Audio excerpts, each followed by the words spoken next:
Welcome to 99 TV. నేను లక్ష్మి. భారతీయ సినీ సంగీత చరిత్రలో కొన్ని పేర్లు యుగాల పాటు నిలిచిపోతాయి.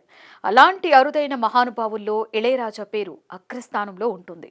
అభిమానులు ఆయనని ప్రేమగా మాస్ట్రో అని పిలుస్తారు. కానీ ఆ బిరుదు కేవలం అభిమానులు ఇచ్చిన గౌరవం మాత్రమే కాదు, భారతీయ సంగీత ప్రపంచంలో ఆయన సాధించిన స్థాయికి ప్రపంచం ఇచ్చిన గుర్తింపు కూడా. సంగీత దర్శకుడిగా ఇళయరాజా ప్రస్థానం ప్రారంభమై దాదాపుగా 5 దశాబ్దాలు దాటిపోయాయి.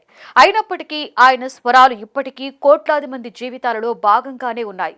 ఉదయం రేడియోలో వినిపించే పాటల్లోనూ, సాయంత్రం సంగీత కచేరీల్లోనూ, టెలివిజన్ కార్యక్రమాలలోనూ, డిజిటల్ స్ట్రీమింగ్ వేదికల్లోనూ పాత జ్ఞాపకాలను తడిమే ప్రతి సందర్భంలోనూ ఇళయరాజా సంగీతం వినిపిస్తూనే ఉంటుంది. తమిళనాడుకు చెందిన ఈ మహోన్నత సంగీత దర్శకుడు ఇప్పటి వరకు 9 భాషల్లో 1000కి పైగా చిత్రాలకు సంగీతం అందించారు. 8,000కు పైగా పాటలను స్వరపరిచారు. భారతీయ చలనచిత్ర చరిత్రలో ఇది అత్యంత అరుదైన ఘనతగా నిలిచింది. 1976లో విడుదలైన అన్నకిళి సినిమాతో ఆయన సంగీత ప్రపంచంలో ప్రవేశించారు. కానీ అది కేవలం ఒక సినిమా ప్రవేశం మాత్రమే కాదు, తమిళ సినీ సంగీత చరిత్రలో ఒక విప్లవానికి నాంది. అప్పటి వరకు శాస్త్రీయ సంగీత ప్రభావం ఎక్కువగా ఉన్న సినీ సంగీతంలో ఆయన గ్రామీణ జానపదాన్ని, పాశ్చాత్య సంగీతాన్ని, ఆధునిక ఆర్కెస్ట్రాను అద్భుతంగా మేళవించారు. ఆ తరువాత భారతీయ సినీ సంగీతం పూర్తిగా కొత్త దిశలో ప్రయాణించడం మొదలైంది. ప్రముఖ కర్ణాటక సంగీత విద్వాంసుడు టిఎం కృష్ణ అభిప్రాయం ప్రకారం ఇళయరాజా సంగీత ప్రపంచంలోకి రావడం భారతీయ సంగీత చరిత్రలో ఒక కీలక మలుపు. పూర్తిగా భిన్నమైన సామాజిక నేపథ్యం నుండి వచ్చిన ఒక వ్యక్తి తన ప్రతిభతో సరికొత్త ధ్వని ప్రపంచాన్ని సృష్టించడం అసాధారణ ఘట్టమని ఆయన పేర్కొన్నారు. ఇళయరాజా ప్రత్యేకత ఏంటంటే ఆయన ఒకే రకమైన సంగీతానికి పరిమితం కాలేదు. తమిళ గ్రామీణ జానపద బాణీలు, కర్ణాటక సంగీత రాకాలు, హిందుస్థానీ సంగీత ప్రభావాలు, పాశ్చాత్య క్లాసికల్ సంగీతం, సింఫనీలు, ఫోల్కో, ఫ్లూగ్ వంటి పాశ్చాత్య సంగీత రూపాలు, వీటన్నింటినీ కూడా ఒకే పాటలో కలగలిపి అద్భుత సామర్థ్యం అతనికి ఉంది.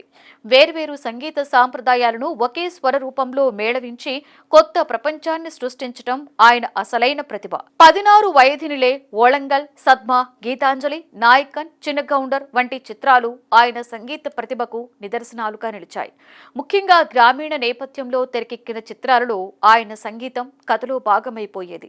ఇటీవల ఆయన ప్రపంచ సంగీత చరిత్రలో మరో మైలురాయిని సృష్టించారు. లండన్కు చెందిన ప్రతిష్టాత్మక రాయల్ ఫిల్హార్మోనిక్ ఆర్కెస్ట్రాతో కలిసి పాశ్చాత్య సింఫనీని స్వరపరిచి ప్రదర్శించిన తొలి భారతీయుడిగా నిలిచారు. దీనిని రాయల్ ఫిల్హార్మోనిక్ ఆర్కెస్ట్రా ప్రపంచ సంగీత చరిత్రలో ఒక విశేష ఘట్టంగా అభివర్ణించింది. అయితే ఈ విజయాల వెనుక ఎన్నో కష్టాల కథ దాగి ఉంది. 1943 జూన్ నెలలో తమిళనాడులో పన్నైపురం గ్రామంలో జన్మించిన ఇళయరాజా అసలు పేరు ఆర్ జ్ఞాన దేశికన్. ఆయన తండ్రి యాలుకుల తోటలో సూపర్వైజర్ గా పనిచేసేవారు. చిన్నతనం నుండే జానపద గీతాల మధ్య పెరిగిన ఇళయరాజాకు సంగీతంపై ఆసక్తి పెరిగింది. కానీ చిన్న వయసులోనే ఆయన జీవితంలో విషాదం చోటు చేసుకుంది. 7 ఏళ్ల వయసులోనే తండ్రిని కోల్పోయారు. ఆ తర్వాత కుటుంబ బాధ్యతలన్నీ తల్లి చిన్న తాయల్మాల్ భుజాలపై పడ్డాయి. తీవ్రమైన పేదరికంలో కుటుంబం జీవించింది. ఇళయరాజా తమ్ముడు, ప్రముఖ సంగీత దర్శకుడు గంగై అమరన్ గుర్తు చేసుకున్నట్లుగా కుటుంబం ఎన్నో కష్టాలు అనుభవించింది. కానీ సంగీతం మాత్రం వారి జీవితాన్ని ఎప్పుడూ విడిచిపోలేదు. పెద్దన్న పావలార్ వరదరాజన్ కమ్యూనిస్టు పార్టీ కార్యక్రమాలలో పాటలు పాడేవారు. ఆయనతో పాటుగా ఊరూరా తిరుగుతూ ఇళయరాజా గ్రామీణ సంగీత సంపదను దగ్గరగా తెలుసుకున్నారు. జానపద బాణీలు, పల్లెటూరి గీతాలు, గ్రామీణ లయలు ఆయన రక్తంలో కలిసిపోయాయి. ఒకసారి అనారోగ్యం కారణంగా వరదరాజన్ వేదికపైకి వెళ్లలేకపోయినప్పుడు వారి తల్లి చిన్న ఇళయరాజాను స్టేజ్ పైకి పంపింది. అదే ఆయన జీవితంలో తొలి బహిరంగ సంగీత ప్రదర్శన. ఆర్థిక ఇబ్బందుల కారణంగా 14 ఏళ్ల వయసులోనే చదువు మానివేయవలసి వచ్చింది. కానీ సంగీతంపై కల మాత్రం చావలేదు. 1968లో తన సోదరులతో కలిసి అప్పటి మద్రాస్ నగరానికి చేరుకున్నారు. అక్కడ రోజులు మరింత కఠినంగా ఉండేవి. బస్సు ఛార్జ్ ఆదా చేసేందుకు కిలోమీటర్ల మేర నడిచి వెళ్లేవారు. ఎన్నో రోజులు ఆకలితో గడిపేవారు. కానీ సంగీత సాధన మాత్రం ఎక్కడా ఆగలేదు. ధన్రాజ్ మాస్టర్ వద్ద పాశ్చాత్య సంగీతం నేర్చుకున్నారు. గిటార్, పియానో వంటి వాయిద్యాలపై పట్టు సాధించారు. Johann Sebastian Bach, Ludwig van Beethoven, Wolfgang, Amadeus Mozart, Franz Schubert వంటి ప్రపంచ ప్రఖ్యాత సంగీత మేధావుల కృతులను లోతుగా అధ్యయనం చేశారు. 1969లో ప్రముఖ సంగీత దర్శకుడు జీకే వెంకటేశన్ వద్ద సహాయకుడిగా చేరడం ఆయన జీవితంలో మరో కీలక మలుపు. అక్కడ ఆర్కెస్ట్రా స్కోర్లు రాయడం నేర్చుకున్నారు. సంగీత నిర్మాణంపై లోతైన అవగాహన సంపాదించారు. దాదాపుగా 200 చిత్రాలకు సహాయకుడిగా పనిచేసి అనుభవాన్ని పెంచుకున్నారు. ఇక ఆయన జీవితాన్ని మార్చేసిన వ్యక్తి రచయిత పంచు అరుణాచలం. అన్నకిళి సినిమా కోసం కొత్త సంగీత దర్శకుడిని వెతుకుతున్న సమయంలో ఇళయరాజాను ఆయన నిర్మాతలకి పరిచయం చేశారు. ఆడిషన్ సమయంలో గదిలో సంగీత వాయిద్యం కూడా లేకపోవడంతో ఒక బల్లను డ్రమ్స్ లా కొడుతూ ఇళయరాజా పాట పాడారు. ఆ ప్రతిభ చూసి నిర్మాతలు వెంటనే అవకాశం ఇచ్చేశారు. అప్పటి వరకు అందరూ ఆయనను రాజా అని పిలిచేవారు. పంచు అరుణాచలం ఆయనకు ఇళయరాజా అనే పేరు పెట్టారు. తమిళంలో ఇళయ అంటే చిన్న, అలా రాజా నుండి ఇళయరాజాగా మారిపోయారు. అన్నకిళి విజయం తర్వాత వెనక్కి తిరిగి చూసుకోవలసిన అవసరం ఆయనకి రాలేదు.